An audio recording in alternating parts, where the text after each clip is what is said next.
time ago in a galaxy far, far away, we thought 2020 was going to be a good year. 2020 is the year that the world shut down.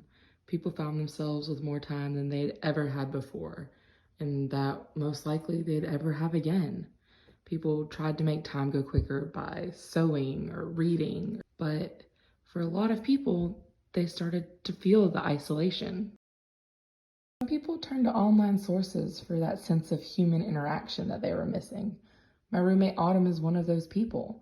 She found herself with extra time and started making Star Wars TikToks. She found a whole community, and I thought it was really interesting that despite being in the middle of a global pandemic, people found ways to form new communities. I talked with one of the founders of the group, Devin. He kind of served as a recruiter and is the one that introduced Autumn, Seth, and Koa to the community. I was the one who started that whole entire thing. Star Wars Resistance, that show is what kicked off, because it was a lot of anger. I was so pissed off at that show, how it was being run. The animation quality is interesting nonetheless, but it was just the concepts and everything else kind of, really, how do you put it? It's like when you see a show and it doesn't really connect to everything that you've done, and it just doesn't feel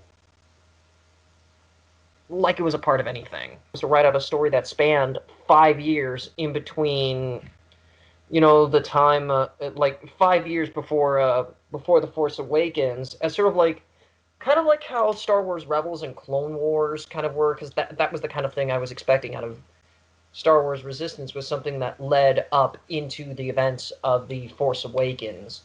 Stuff that had, filled out a lot of the lore of Star Wars. One little adventure that we, kind of add everything that was, Star Wars to it. Everything that we grew up with, we sort of add and make it our own. That's really what the server I initially had was before everything conflagrated.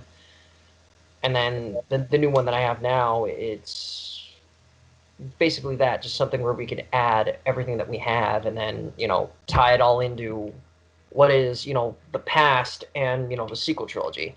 I had seen people do a bunch of videos, like there was a few people who did, a few pilots, or who just needed a Star Wars character, who just had a Star Wars character, and I felt that they needed a bigger story, and I just pulled them in. Just asked, hey, you want to come in? Another canon character that I played is Wedge Antilles, who is, of course, the original leader for Rogue Squadron, and he was actually the lead-in for the character that I actually play the most, which is Garrett, a Star Wars pilot who is the son of Wedge Antilles and Sabine Wren, who is just an ordinary pilot. He knows how to fight a few Force users. He's not going to be one of those characters that, you kill off right away. He's the character you sort of play into,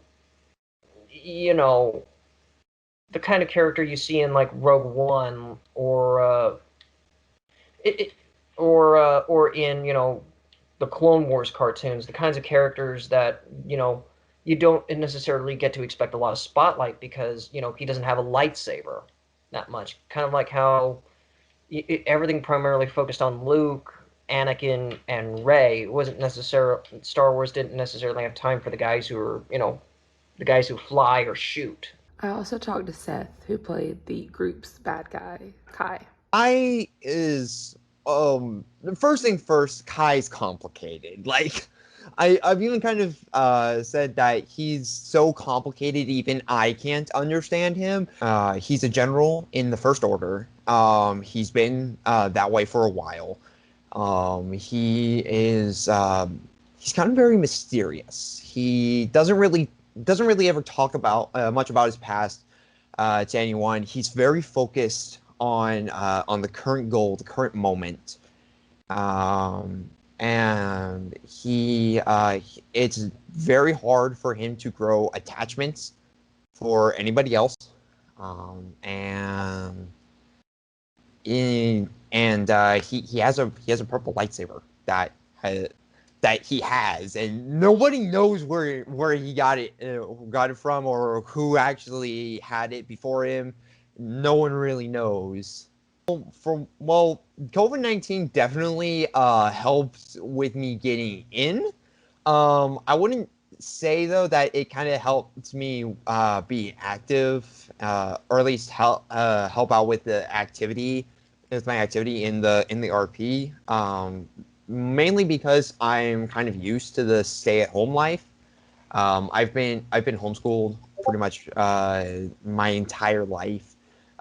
So this whole quarantine, stay at home, kind of school, online school, it's not real. It's kind of all been the same. I've been used to it.